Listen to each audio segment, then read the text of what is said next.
যে বিএনপির নেতাকর্মী একসাথে যদি প্রসব করে, ওই প্রসবের ছোটে ওই হাসনাত আব্দুল্লাহরা বঙ্গোপসাগরে ভেসে চলে যাবে।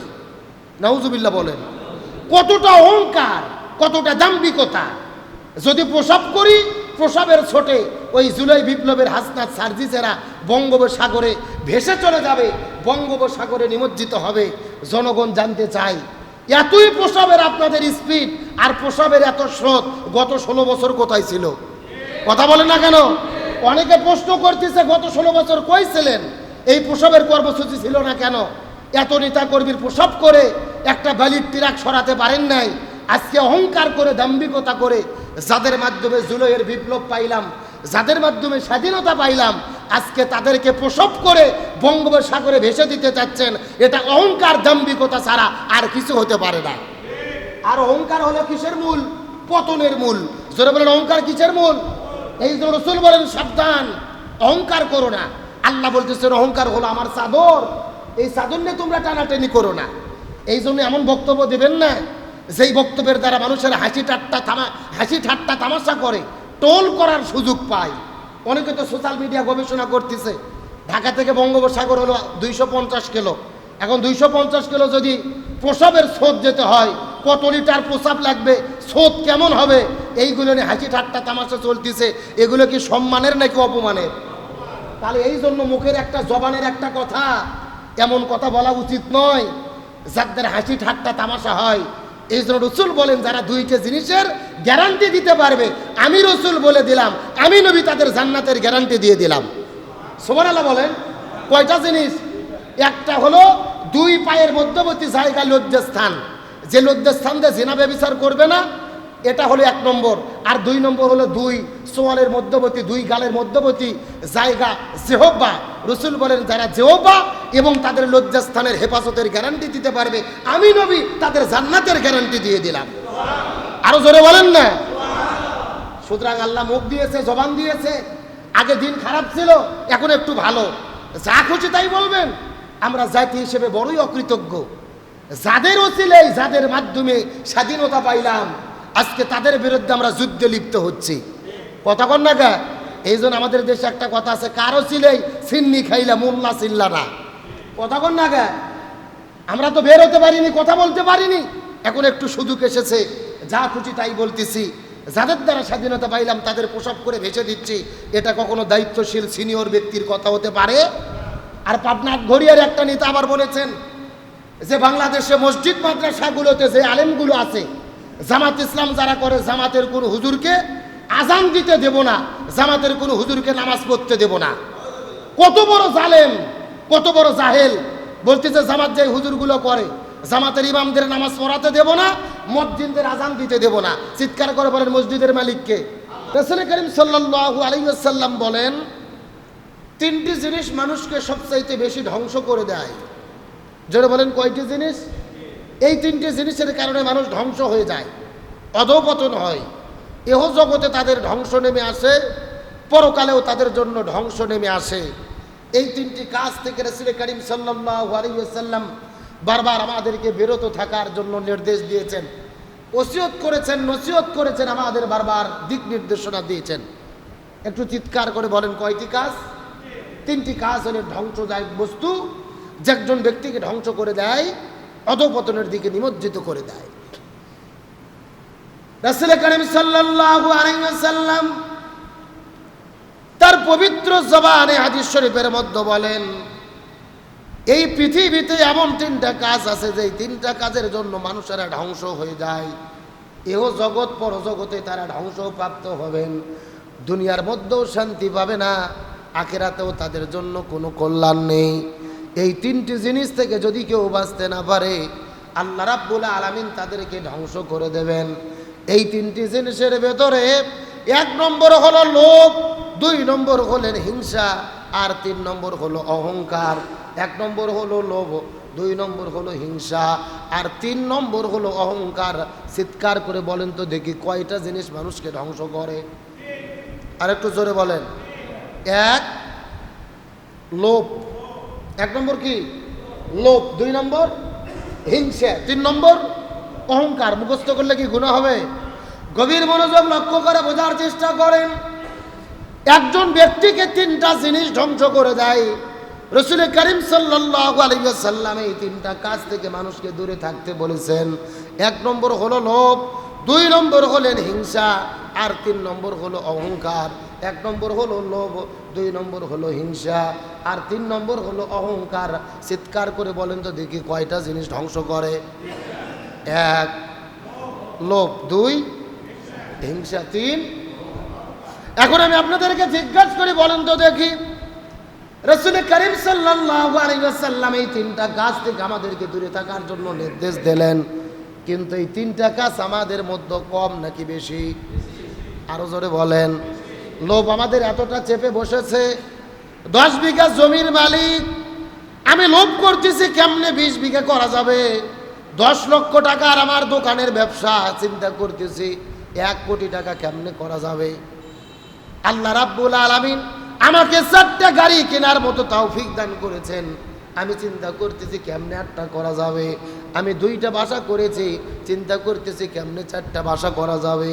4তলা বাসা করেছি, আমি চিন্তা করি 8তলা বাসা কেমনে করা যাবে। এই যে দুনিয়ার পেছনে ঘুরতে ঘুরতে ঘুরতে আমরা আখিরাতকে ভুলে গেছি এই দুনিয়ার লোভে পড়ে। এমন লোক আমাদের মধ্যে আছে না নাই? নাই মানে আমরাই নিজেরাই প্রশ্ন করেন, তাহলে বুঝতে পারবেন আমাদের ভেতরে কতটা লোভ ঢুকে গেছে, কি পরিমাণ লোভ আমাদের মধ্যে ঢুকেছে। যেই লোভের কারণে দুনিয়ার ব্যবসা বাণিজ্য, জমি জমাতে কাজ কাম করতে গিয়ে আমরা মসজিদে আসার পর্যন্ত সময় পাই না। কথা বলেন না কেন? জমির কাজ করতে করতে ব্যস্ত, দোকানদারি করতে করতে ব্যস্ত, ব্যবসা প্রতিষ্ঠানে ব্যবসা করতে ব্যস্ত, গাড়ি চালাইতে ব্যস্ত, যে কর্ম করি প্রত্যেকটা কাজের ব্যস্ততায় এমন আমাদেরকে তারা দেয় আমরা সময় মতো মসজিদ আসতে পারি না। তার মানে দুনিয়ার লোভ লালসা আমাদের মধ্যে আছে না নাই? এই জন্য আল্লাহ তাআলা বলেন, সাবধান, এই দুনিয়াটা হলো তোমাদের জন্য খেল তামাশা, এই দুনিয়াটা হলো তোমাদের জন্য খেল তামাশা। এই দুনিয়ার সন্তান সন্ততি সম্পদ সব কিছুই হলো লোভ লালসা। যেই জন্য তোমরা আখিরাতকে ভুলে থাকো, সাবধান হয়ে যাও, লোভ করার কোনো সুযোগ নাই, আখিরাতকে ভয় করো। রাসূল বলেন তোমরা 3টে জিনিস থেকে দূরে থাকো। 1 নম্বর হলেন লোভ, আর 2 নম্বর হলো হিংসা। চিৎকার করে বলেন তো আমাদের মধ্যে হিংসা আছে না নাই? একজন আরেকজনের ভালো দেখতে পারি না। আমি ব্যবসা করি ভালো, আরেকজন ভালো ব্যবসা করবে দেখতে পারি না। আমি 10 বিঘা জমির মালিক হয়েছি, আমার পাশে দরিদ্র মানুষ, তারা 1 বিঘা জমি কিনবে, 10 বিঘা জমির মালিক হবে, আমি দেখতে পারি না। একজন ভালো করে খায়, গরিব মানুষ ভালো উপার্জন করে, ভালো ব্যবসা করে, ভালো কাজ করে, সংসার ভালোভাবে চালায়, আমরা মনে মনে হিংসা করি। তার মানে নিজেরাই শুধু ভালো থাকতে চাই, অন্যকে ভালো দেখতে চাই। এই যে হিংসা, রাসূল করিম সাল্লাল্লাহু আলাইহি ওয়াসাল্লাম বলেন হিংসা মানুষের জীবনের মধ্য থেকে ভালো ভালো আমলগুলোকে ধ্বংস করে দেয়। হিংসা মানুষের জীবনের আমলগুলোকে ধ্বংস করে দেয়। হিংসা মানুষের ভালো আমলগুলোকে বরবাদ করে দেয়, ধ্বংস করে দেয়। এই জন্য রাসূল বলেছেন তোমরা 3টা জিনিস থেকে দূরে থাকো। 1 নম্বর হলো লোভ, 2 নম্বর হলো হিংসা, আর 3 নম্বর হলো অহংকার। চিৎকার করে বলেন তো আমাদের মধ্যে অহংকার আছে না নাই? আল্লাহ রাব্বুল আলামিন বলে সাবধান, তোমরা খবরদার অহংকার করতে পারবা না। অহংকার হলো আমার চাদর। আল্লাহ বলেন অহংকার হলো আমার চাদর, অহংকার হলো আমার চাদর। আমার চাদর নিয়ে তোমরা টানাটানি করো না, আমার চাদর নিয়ে তোমরা নাড়াচাড়া করো না। আমি হলাম আল্লাহ, আসমান জমিন গ্রহ পর্বত নক্ষত্র জ্যোতিষ্ক মণ্ডলী সব সৃষ্টি করেছি। সুতরাং আমি সৃষ্টিকর্তা, আমি পালন কর্তা, আমি রিজিক দাতা, আমি হুকুম দাতা। সুতরাং আমি হলাম মহান আল্লাহ, তাবারাকাল্লাযী বিয়াদিহিল মুলক ওয়া হুয়া আলা কুল্লি শাইইন কাদির। আমি আল্লাহ সব কিছু সৃষ্টি করেছি, সুতরাং আমি অহংকার করব। অহংকার হলো আমার চাদর। কোন বান্দার জন্য অহংকার করা শোভা পায়, কোন ব্যক্তির জন্য মানুষের জন্য অহংকার নয়। কিসের ক্ষমতা, কিসের দলের নেতা, কিসের পাওয়ার, কিসের রাজত্ব, কিসের জমির মালিক, আপনার কিসের ব্যবসা প্রতিষ্ঠান। আল্লাহ বলেন অহংকার আমি আল্লাহ আমার চাদর, আমি অহংকার করব। কোন বান্দার জন্য অহংকার করা শোভা। অথচ আমরা হঠাৎ একটু ভালো দিন যখন ফিরে আসে, ভালো ক্ষমতা যখন পাই, পরিবেশ যখন ভালো হয়, আমাদের মধ্যে অহংকার আছে না নাই? এ জোরে বলেন আছে না নাই? গত 2 দিন আগে বিএনপির একজন নেতা, নাম হলো দুদু সাহেব, উনি বক্তব্য দিয়েছেন যে বিএনপির নেতা কর্মী একসাথে যদি প্রসব করে, ওই প্রসবের ছোটে ওই হাসনাত আব্দুল্লাহরা বঙ্গোপসাগরে ভেসে চলে যাবে। নাউজুবিল্লাহ বলেন। কতটা অহংকার, কতটা দাম্ভিকতা! যদি প্রসব করি, প্রসবের ছোটে ওই জুলাই বিপ্লবের হাসনাত সার্জিসেরা বঙ্গোপসাগরে ভেসে চলে যাবে, বঙ্গোপসাগরে নিমজ্জিত হবে।